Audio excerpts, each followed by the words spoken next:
En maternelle, quand j'étais petit, ma mère me dessinait toujours des Pokémon. On était tous fans à l'époque. À un moment donné, j'ai décidé de dessiner par moi-même les Pokémon, pouvoir voir un peu les yeux des autres briller à travers ma propre production artistique. Bonjour, je suis Daniel Galvez, professeur référent de la section illustration à Condé-Nice. Nous sommes en plein centre-ville, juste à côté de l'école, à Banque Dessinée, grande maison qui accueille l'ensemble de la production artistique BD, albums illustrés, gérée par Cyril. Merci à eux. Après les études, j'ai enchaîné avec des boulots d'illustrateur et designer graphique freelance en Espagne et en Amérique latine majoritairement. J'ai eu l'occasion de travailler avec divers clients. On avait filmé avec Bradley Cooper à l'époque pour la publicité, c'était fou. Ça peut aller jusque de l'assurance jusqu'à la banque, en passant par Gaz. On avait eu aussi la marque de jeans Levi's. Après, j'ai enchaîné des boulots d'illustration pour des entreprises privées, la majorité en Amérique latine. J'aime beaucoup en fait discuter avec les nouvelles générations surtout parce que moi j'apprends beaucoup, peut-être même plus en réalité.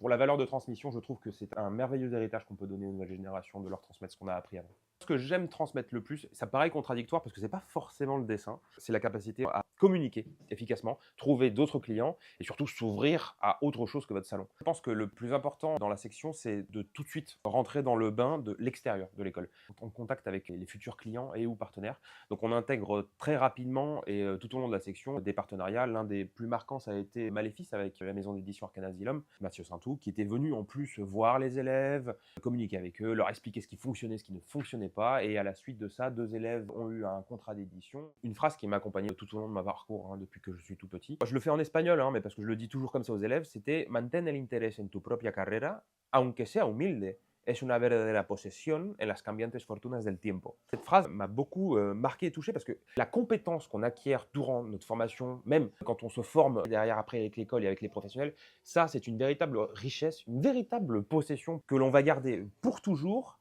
et qui est une véritable valeur ajoutée par rapport à un profil qui aura peut-être survolé une formation. Prenez-la avec intérêt, prenez-la avec sérieux, elle vous servira toujours plus tard.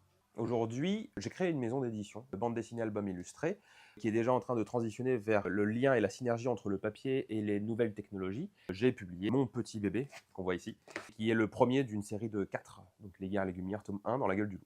Vous pouvez trouver la BD en magasin spécialisé bande dessinée dans la région. Vous pouvez la trouver sur la Fnac, sur notre site internet également. Suivre sur les réseaux sociaux, Alamo Édition. Vous pouvez me trouver aussi, moi personnellement, en tant qu'éditeur et illustrateur, sur mes comptes perso, Instagram, LinkedIn également. On sera au Festival du Livre de Contes et on est invité aussi en février pour la rencontre dans l'ouest de la France.